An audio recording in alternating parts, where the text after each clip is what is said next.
நேயர்களுக்கு இனிய வணக்கம். மேசம் ராசிக்கார நேயர்களுக்கு நம்ம இன்னைக்கு வீடியோ பதிவுக்கு முழுமையா போறதுக்கு முன்னாடி முருகரை மனதார வணங்கிட்டு வீடியோ பதிவுக்குள்ள போகலாங்க. ஓம் முருகா போற்றி, ஓம் முருகா போற்றி, ஓம் முருகா போற்றி, என்னை காக்கும் முருகனே போற்றி. நல்லதே நடக்கும், நல்லது மட்டும் தான் நடக்கும். நம்மளோட மேசம் ராசிக்காரங்களை பொறுத்த வரைக்கும் ஒரு முடிவு எடுக்கும் போது தயங்காம தைரியமா செயல்படுவாங்க. எண்ணியதை உடனடியா செயல்படுத்தக்கூடியவங்களா இவங்க இருப்பாங்க. எப்போதுமே ஆற்றலோடும் புத்துணர்ச்சியோடும் இவங்க இருப்பாங்க. தாங்க நினைக்கக்கூடிய விஷயங்களை தன்னம்பிக்கையோட செஞ்சு முடிப்பாங்க. எதிரிகளை நேருக்கு நேரா எதிர்க்கக்கூடியவங்களா இவங்க இருக்காங்க. அதிகமா கோபப்படுவாங்க, நேர்மையா இருப்பாங்க. உண்மைக்கு புறம்பா எந்த காலத்திலையும் எந்த ஒரு செயலையும் செய்ய மாட்டாங்க.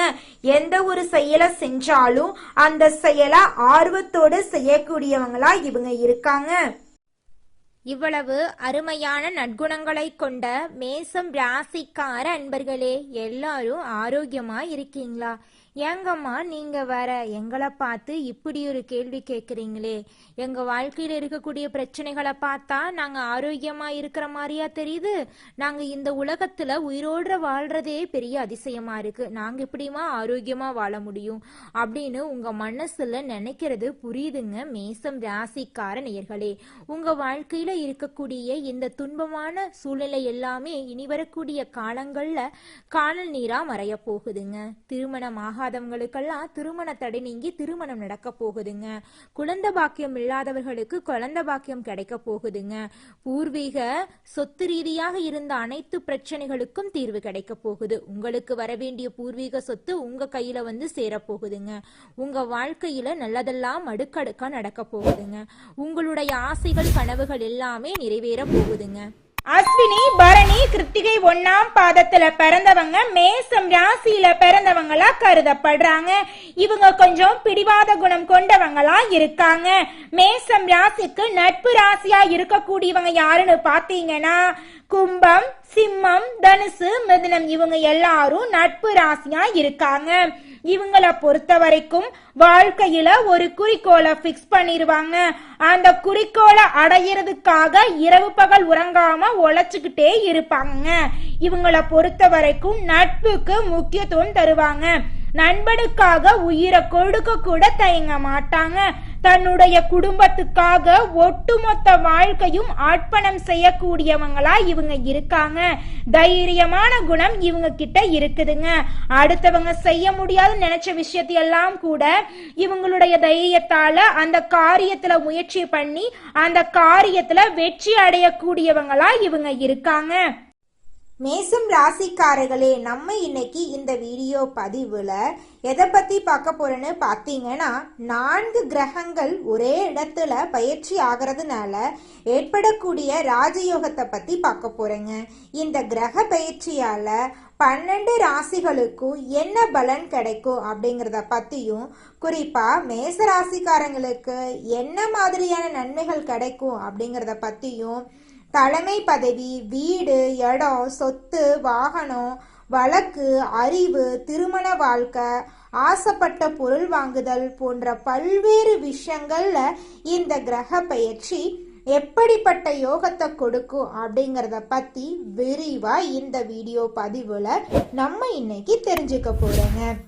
மேசம் ராசியின பொதுவான குணங்கள் தைரியம், தன்னம்பிக்கை, நீதி, நேர்மை, ஒழுக்கங்க. இந்த ராசிக்காரங்க சொந்த உழைப்புல முன்னேற வேண்டும் என்ற எண்ணம் கொண்டவங்களா இருக்காங்க. இந்த வருடம் மேசம் ராசிக்காரர்களுக்கு சிறப்பா இருக்குங்க. ஜனவரி 15ஆம் தேதிக்கு பிறகு 4 கிரகங்களின் பயிற்சியால பட்டம், பதவி, புகழ், அந்தஸ்து, கௌரவம் போன்ற விஷயங்கள்ல நல்ல மாற்றங்கள் ஏற்படுங்க. சனி பகவான் வக்ர நிவர்த்தி அடைகிறதுனால வீடு, சொத்து சம்பந்தப்பட்ட பிரச்சனைகள் நீங்கும். பொருளாதார ரீதியாக முன்னேற்றம் ஏற்படும். 4 கிரகங்கள் ஒன்றாக சேர்வது வருடத்துல ஒரு முறை மட்டும்தான் நிகழ்வுங்க. சனி பகவான் வக்ர நிவர்த்தி அடைகிறதுனால மேசம் ராசிக்காரர்களுக்கு நல்ல நேரம் ஆரம்பிக்க போகுதுங்க.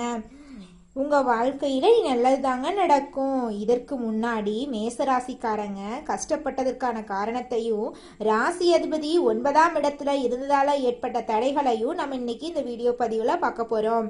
தொழில், உறவு, வீடு, இடம், வண்டி வாகனம், குடும்பத்துல மருத்துவ செலவு, கடன் பிரச்சனை, வெளிநாட்டு வேலை போன்ற விஷயங்கள்ல ஏற்பட்ட தடங்கல்களை பத்தி நம்ம இன்னைக்கு இந்த வீடியோ பதிவுல பார்த்து தெரிஞ்சுக்க போறோங்க. 4 கிரகங்கள் 10ஆம் இடத்துல இருக்கிறதுனால மேசம் ராசிக்காரங்களுக்கு வருமானம் அதிகரிக்கும். சொத்து சம்பந்தப்பட்ட பிரச்சனைகள் தீரும். ஜனவரி 15ஆம் தேதிக்கு பிறகு நல்ல மாற்றங்கள் ஏற்படும். சொத்து வழக்குகள்ல வெற்றி கிடைக்கும். தந்தை மற்றும் தாயின் வேலை, அரசாங்க வேலை போன்ற விஷயங்கள்ல நல்ல செய்திகள் வருங்க. தனியார் நிறுவனத்துல வேலை செய்யறவங்களுக்கு பதவி உயர்வு கிடைக்கும். ராசி அதிபதி உச்சத்துல இருக்கிறதுனால அரசாங்க வேலை கிடைக்கும் வாய்ப்பு அதிகமா இருக்கு. பதவி உயர்வு கிடைக்காதவங்களுக்கு பதவி உயர்வு கிடைக்கும். ராசி அதிபதி உச்சத்துல இருக்கிறதுனால 100% பலன் கிடைக்கும். வேலை, உத்தியோகம், வெளிநாட்டு பிரச்சனை சரியாகும். விசா பிரச்சனைகள் தீரும். குடியுரிமை கிடைக்கும் வாய்ப்பு இருக்கு. கடன் பிரச்சனைகள் குறையும். பேச்சின் மூலம் கடனை சமாளிக்க முடியும். கமிஷன், வியாபாரம், ஐடி துறை, கம்ப்யூட்டர் சார்ந்த துறைகள்ல வேலை செய்பவர்களுக்கு நல்ல நேரங்க. தாய் மாமன் சகோதர உறவு மேம்படுங்க. கமிஷன், வியாபாரம், நெருப்பு சம்பந்தப்பட்ட தொழில், இரும்பு சம்பந்தப்பட்ட தொழில், ஷேர் மார்க்கெட்டிங், மருத்துவத்துறையில படிக்கிறவங்களுக்கு நல்ல நேரங்க. எலக்ட்ரிக்கல், வண்டி வாகனம் ஓட்டுறவங்க, இரும்பு சம்பந்தப்பட்ட வேலை செய்யறவங்க, ஆசிரியர்கள், கமிஷன் வியாபாரம் செய்யறவங்க ஆகியோருக்கு நல்ல மாற்றங்கள் ஏற்படும். வெளிநாட்டுல இருக்கிறவங்களுக்கு லாட்டரி யோகம் அடிக்கும் வாய்ப்பு இருக்கு. ஜாதகத்தை பார்த்து ராசியான எண்ணை தேர்ந்தெடுத்து லாட்டரி டிக்கெட் வாங்கினா வெற்றி நிச்சயம் கிடைக்கும். திருமண தடைகள் நீங்கும். காதல் திருமணம் கைகூடி நடக்கும். குழந்தைகளுக்காக ட்ரை பண்றவங்களுக்கு நல்ல செய்தி கிடைக்குங்க. உடல் ஆரோக்கியம் மேம்படுங்க. மருத்துவ செலவுகள் குறையும். மேச ராசிக்கு இனிமேல் கெட்டது நடக்காது, நல்லது மட்டுமே நடக்குங்க. உறுதியா நல்லதுதான் நடக்கும். கெட்டதுங்கிற பேச்சுக்கெல்லாம் துளி கூட இடம் கிடையாதுங்க. அஸ்வினி நட்சத்திரத்துல பிறந்தவர்களின் குணங்கள், அவர்களுக்கு ஏற்படும் பலன்களை பத்தி பார்க்கலாங்க. தைரியம், தன்னம்பிக்கை, பொய் சொல்ல தெரியாத குணம், இயற்கையான அறிவு கொண்டவங்களா இவங்க இருக்காங்க. மருத்துவத்துறை, ஆராய்ச்சி துறை, கெமிக்கல் துறை, வண்டி வாகன துறைகள்ல ஆர்வம் அதிகம் இவங்களுக்கு இருக்கு. சுக்கிரன் வக்ரமா இருக்கிறதுனால ஏற்பட்ட பிரச்சனைகள் நீங்குங்க. அரசாங்க வேலை, திருமண வாழ்க்கை, குழந்தை பாக்கியம், காதல் திருமணம், வெளிநாட்டில் வேலை செய்யும் வாய்ப்பு போன்ற விஷயங்கள்ல நல்ல மாற்றங்கள் ஏற்படுங்க. அடுத்ததாக பரணி நட்சத்திரம். உங்களுக்கு இந்த மாதம் எப்படி இருக்குன்னு பார்க்கலாங்க. பரணி நட்சத்திரத்துல பிறந்தவங்க நாகரிகமான குணம், ஒழுக்கமான குணம், திறமையான குணம், கற்பனையான குணம் கொண்டிருப்பாங்க. வீடு, இடம், வண்டி வாகனம் வாங்கும் யோகம் இவங்களுக்கு இந்த மாதம் அமைஞ்சிருக்கு. படிப்பு மற்றும் தொழில நல்ல மாற்றங்கள் ஏற்படும். கார்த்திகை நட்சத்திரத்துல பிறந்தவங்களுக்கு தொழில் மற்றும் உத்தியோகத்துல நல்ல மாற்றங்கள், முன்னேற்றங்கள் ஏற்படும்.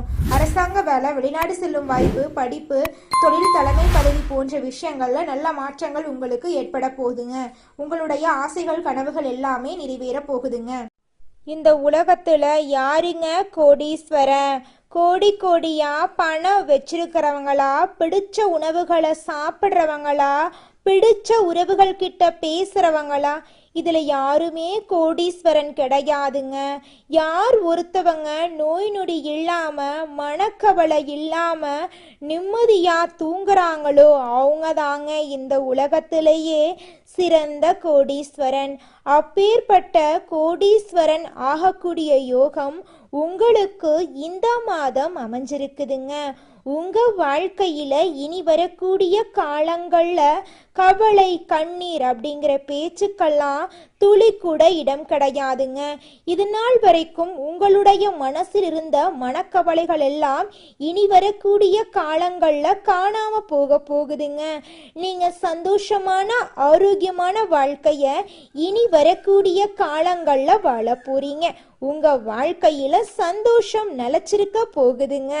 குலதெய்வம் எங்கேயோ இருக்குது, என்னமோ இருக்குது அப்படிலாம் நீங்க நினைக்க வேண்டாங்க. நீங்க எங்கிருந்தாலும் ஒரு தீபம் ஏற்றி வச்சு அந்த தீப ஒளியில தெய்வங்கள் இருக்கிறாங்க அப்படின்னு நினைச்சு வழிபாடு செய்யுங்க. குலதெய்வமே தெரியாவிட்டாலும் வீட்டில் தீபம் ஏற்றி வச்சு ஏதாவது ஒரு நல்ல நாள்ல குலதெய்வத்தை நினைச்சு வழிபாடு செய்யுங்க. குலதெய்வ வழிபாடு குலம் காக்குங்க, குலம் தலைக்கும். முதல்ல குலதெய்வம், அப்புறம் இஷ்டப்பட்ட தெய்வம், அப்புறம் உங்களுக்கு விருப்பப்பட்ட தெய்வங்க. எந்த கோயிலுக்கு போனாலும் என்ன பண்ணாலும் ஏற்றமில்லை அப்படின்னு நீங்க சொல்லுவீங்க. தினமும் எந்திரிச்ச உடனே சூரிய பகவானை நமஸ்காரம் பண்ணுங்க. அவங்களுடைய அனுகிரகம் இருந்தா போதும். மற்ற கிரகங்கள் எல்லாம் சாதகமா இல்லைனா கூட பரவாயில்ல, அந்த சூரியனுடைய பிரகாசம் உங்க வாழ்க்கையவே பிரகாசமா மாத்திருங்க. அந்த வெளிச்சம் உங்களை வந்து சேருங்க. உங்க வாழ்க்கையில் இருக்கக்கூடிய கண்ணீரெல்லாம் கரைஞ்சு போயிருங்க. உங்கள் ராசிக்கு அதிபதியான செவ்வாய் பகவான் 6ஆம் இடத்துல இருக்காருங்க. துடிப்பு மிக்கவரா நீங்க இருக்க போறீங்க. முருகப்பெருமானின் அருள் உங்களுக்கு எப்போதும் இருக்குங்க. 3ஆம் இடத்துல குருவும் சுக்கிரனும் அமர்வதால மாற்றத்தை எதிர்பார்த்து நீங்க காத்துக்கிட்டு இருப்பீங்க. 30 வயதை தாண்டியவங்க மனவேதனை, மன வருத்தம், மன அழுத்தம் போன்றவற்றை அனுபவிச்சுட்டு இருப்பீங்க. உங்க வாழ்க்கையில இனி வரக்கூடிய காலங்கள்ல பிரச்சனைங்கிற பேச்சுக்கு துளி கூட இடம் கிடையாதுங்க. நல்லதே நடக்கும், நல்லது மட்டும்தான் நடக்கும். நன்றி, வணக்கம்.